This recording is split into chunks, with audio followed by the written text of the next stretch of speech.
It's Renee. I'm just, I'm filming this more for myself than for anybody else, but I've noticed today that, with the weight loss, my face is shrinking.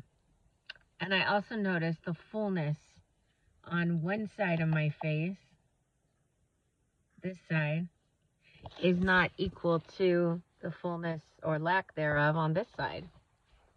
And I'm thinking that's probably everybody. Everybody has a lack of symmetry in their, I'm recording this because I'm on my weight loss journey. I'm still in process of losing a lot of weight. I'm on Tirzepatide, which is the Monjaro, and it's been an interesting road. It's been very easy to self-inject. I'd never done that before, and I thought it was going to freak me out, but the needles are so small and the amount is not great, and it's not painful. It's very easy, and I'm glad for that. One other thing I've noticed though is that the side effects are not, I'm not through with the side effects. I'm still ramping up to the highest dose. I'm not on the highest dose currently. I've only been taking it for like 3 months and almost a week now. So 3.25 months. But I'm liking my results. I have a lot more control over what I'm consuming and how much I'm consuming, which I never thought that I would have complete control over that. All my life, I've been an emotional eater. I eat when I'm happy. I eat when I'm sad. I eat when I'm angry. I eat when we're celebrating. I eat when I'm not celebrating, when I'm feeling sorry for myself. So, I mean, like, there was always an opportunity or a reason to eat. And usually in those incidences, the food was not probably maybe the most nutritious, because if you're feeling sorry for yourself because you're going through a breakup or your friend's mad at you, you don't eat a salad, you go get a pint of Ben & Jerry's, okay? Chunky Monkey is one of my favorites. But anyway, or Chubby Hubby, that one's good too. Or Cherry Garcia, that one's good too. Or, well, we won't go there because I'm not craving goodies like I used to. I'm not craving sweets, not craving donuts. My big weakness, honestly, since I retired a couple years ago, has been going and getting donuts in the mornings on whatever morning, because every morning is like a weekend morning when you don't work. So going down to my local donut shop, buying a couple donuts, even if it was just a couple donuts. I don't need a couple donuts. Nobody needs a couple donuts. Now, if there's no other food in the world, a donut is not going to hurt you because you're starving, right? Or if you haven't eaten and you need to eat, eating a donut is not the worst thing that you could do. But when you're consuming them regularly, and instead of better calories that are more, what do you call it? Not economical, not affordable, more nutrient packed, more better for you calories. So, yeah, it's not good to eat donuts every day. It's not good to eat them in mass quantities. It's not good to eat too many gummy worms. It's not good to eat too many of anything, because what I learned growing up was moderation in all things. It's easier said than done, it's easier said than done. But essentially, so I was trying to get to my Tirzepatide journey and weight loss and what I'm going through, because I think a lot of people don't know. So far, I've probably lost at least 50 pounds, maybe more. I do want to lose a lot more than that still.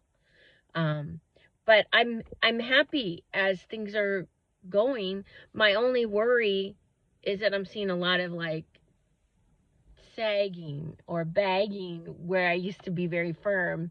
Um, you know, that was one of the things I guess was good about my weight, is that it seemed to plump out everything and I didn't jiggle or wiggle a lot. I mean, I'm sure I did. I didn't see myself from behind, but um, it was, I think it was part of my identity. Because when you're heavy for the majority of your life, I mean, I'm talking since childhood, since early childhood, I've always had a weight problem. And I think it's a few things going on for me personally. I think some of it is genetic. I come from a long line of hardy, stocky, northern Scandinavian farmers, laborers, average people. Um, on my mom's side, Swedish Norwegian mostly. But on my dad's side, Heinz 57, I really don't know. I think there's some Dutch, there's some German. Um, just your average working person, little peasant people. I mean, by little, I mean not tall. No, I don't have very many tall relatives. But the other thing is, you know, we were built and designed to withstand famines, to defy the odds. In that our this genetic makeup of mine was probably developed over many generations, um, to keep me alive in the tough times and through hard work. So when in this day and age, when everything's so easy and we have technology and we can order things online and have them delivered, we don't have to get off the couch most days, except to go to work or whatever, you know. Um, but there's so much that's done for us and done to make our lives easier, and therefore we think better, but they've made us lazy. Okay, and for those of us who are genetically predisposed to be working in the fields, toiling, laborious jobs, just to survive, uh, it's really spoiled us in that it's not good for us. So we have to find other ways to be active, to be busy, to challenge ourselves physically. Now, that's not something that was encouraged growing up for me. I don't blame or fault my parents, because I mean they only learned what they learned from their parents before them. You know, uh, they did the best they could.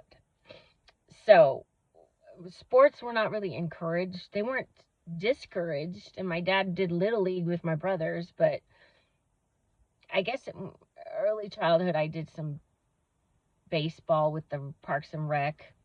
I did a little gymnastics. I rode my bike.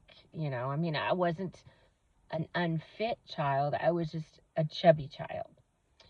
So I was always active, always able to do what the other kids could do. I could swing on the monkey bars. I could climb, you know, whatever. I could do a lot of things maybe that other kids couldn't, like handstands or back bends or the splits and, you know, things I learned through gymnastics. But I, um, I was always a healthy child. I was never sickly or anything like that. My problem was that I was teased for being chubby. And also even when I wasn't teased, sometimes I felt like I don't fit in. Why am I so different than other girls my age? Why am I so different than the norm that I see in television and in the media, in magazines, um, you know, on commercials? Why do I not look like that? You know? So I think there's a lot of people who could argue that they had a similar experience growing up, that they didn't look like who was on TV either. So, I mean, I'm not trying to get pity or anything or say, you know, oh, I had it so rough, but there is a sense of I am an outsider that you grow up with.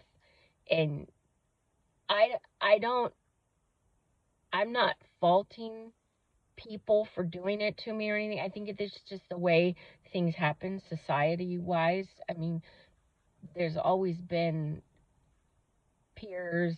There's always been um, the values and norms of a certain community, and that what's acceptable, what's not acceptable, conformist kind of behavior, and do you fit within that mold or realm, or do you not? Personally, I was always an excellent student. I was always a good kid. I didn't get in trouble. I didn't cause problems. I didn't like that feeling of being in trouble. I didn't like the feeling of doing things that hurt my mom, made her sad. That would break my heart if I made my mother cry or if I made her mad. That hurt me more than a spanking. So I was easy to mold. I was a malleable child. My one downfall growing up was having ADD, undiagnosed ADD. I wasn't the hyperactive kind of child, but I was the easily distracted kind of child. And fortunately for me, school and learning was a huge interest. That was a pro for me, and something I could focus on because I liked learning. But for a lot of ADHD people, um, that's why school is hard, because it's not their prime interest and they're easily distracted. But for me, distractions in common things like, well, it all seemed like normal childhood behavior, so nobody diagnosed me. But I'm rambling now. I was going to talk about the Tirzepatide and my side effects. So let's get back to that. I'll talk about ADHD in another video, and how I found out I was ADHD and what it meant for me in my adulthood. But anyway, back to the Tirzepatide. I began on it's mid-January right now. I started on Tirzepatide in October, so November, December, January. I've been on it a little over 3 months. First side effect I noticed that was a negative side effect was I had some dizziness. And we're not just talking like a simple, like, oh, I stood up too fast, I'm a little dizzy, or gee, I've been sitting too long and now I'm quickly moving around and yeah, I got a little dizzy. It was like for no reason at all, out of the blue, standing up, I could fall over to one side. It was almost like I thought I had in an inner ear thing. What is it, vertigo or something? I thought I had something going on with my inner ear, and I nearly made a doctor's appointment. But then I was talking to a friend of mine about her Tirzepatide journey, and she explained to me that she went through the dizziness as well. Hi, are you back? Oh, look at you. You're so sweet. He brought me a tea in a special cup that I could take with me. Ow, it's hot! Ow! No, it's hot! Oh, I know, but it's still very hot. Honey, it's not your fault. It was me. I grabbed it in a place where the sleeve wasn't. Thank you. Mm-hmm. What kind of tea is it? The green one? It's just the green one. The Jiminema? Yeah. Thank you, Kyle. Oh, wait, I need to access that water. I'll need to drink it.